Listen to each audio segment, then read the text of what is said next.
আসসালামু আলাইকুম, আমি শারিয়া আফরিন, আছি নিউজ এক্সপ্রেস ট্রেন্ডিং বাজে। আজকের বিষয় আসন্ন জাতীয় নির্বাচনের ঝুঁকি এবং চ্যালেঞ্জসমূহ।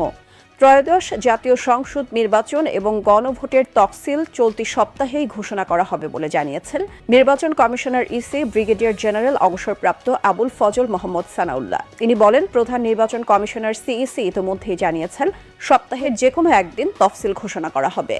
তফসিল পূর্ব কার্যক্রমের প্রায় সব প্রস্তুতি শেষ হয়েছে, কিন্তু বাংলাদেশের অভ্যন্তরীণ রাজনৈতিক অস্থিতিশীলতা, দলীয় বিভাজন এবং পারস্পরিক অবিশ্বাস আসন্ন নির্বাচনের প্রধান ঝুঁকি হিসেবে দেখেছেন অনেকেই। আর এর মধ্যে জামাত ও এনসিপির মধ্যে নির্বাচন নিয়ে দ্বিধাদ্বন্দ্ব কাটছেই না।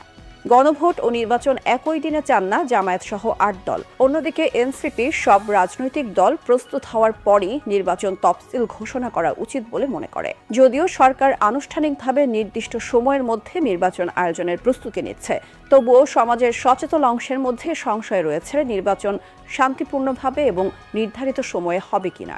বিশ্লেষকদের মতে কয়েকটি শক্তি নির্বাচনী প্রক্রিয়ায় বাধা তৈরি করতে পারে। প্রথমত, রাজনৈতিক দলগুলোর ভেতরে থাকা কোন্দল, ষড়যন্ত্র এবং অভ্যন্তরীণ প্রতিদ্বন্দ্বিতা। কেউ কেউ বলছেন আওয়ামী লীগপন্থী কিছু ব্যক্তি কিংবা মতাদর্শী গোষ্ঠী নির্বাচন প্রক্রিয়াকে প্রভাবিত করার চেষ্টা করতে পারে। একইভাবে বিএনপির অভ্যন্তরে নেতৃত্ব সংক্রান্ত মতবিরোধ, বিদেশি প্রভাবের সন্দেহ এবং গোপন বিরোধের কারণে অঘটনের আশঙ্কা রয়েছে বলে অনেকের মত। দ্বিতীয়ত, কয়েকটি বিদেশি শক্তির ভূমিকা নিয়ে উদ্বেগ প্রকাশ করেন কেউ কেউ। তাদের ব্যাখ্যায় ভারত সহ কিছু প্রতিবেশী দেশ কূটনৈতিক ও রাজনৈতিক প্রভাব বিস্তারে আগ্রহী, যা বাংলাদেশের অভ্যন্তরীণ নির্বাচনী পরিবেশকে প্রভাবিত করতে পারে। তৃতীয়ত, মিডিয়া আমলাতন্ত্র এবং রাজনৈতিকভাবে সুবিধাভোগী বিভিন্ন গোষ্ঠী নির্বাচনকে বাধাগ্রস্ত করার সম্ভাব্য অংশীদার হতে পারে।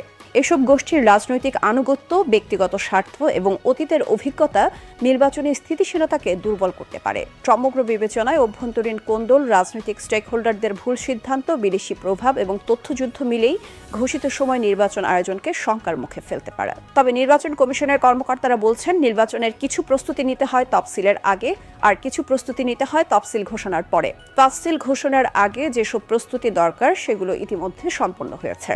এবার জাতীয় সংসদ নির্বাচনের সঙ্গে একই দিনে জুলাই জাতীয় সনদ বাস্তবায়নে গণভোট হবে। দুটি ভোট একসঙ্গে করতে ভোট কেন্দ্র ও সময় ব্যবস্থাপনা একটি চ্যালেঞ্জ হয়ে দাঁড়িয়েছে।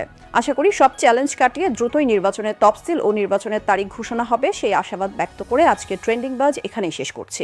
পরবর্তীতে আবারও দেখা হবে নতুন কোনো টপিকে। সে পর্যন্ত ভালো থাকুন সবাই।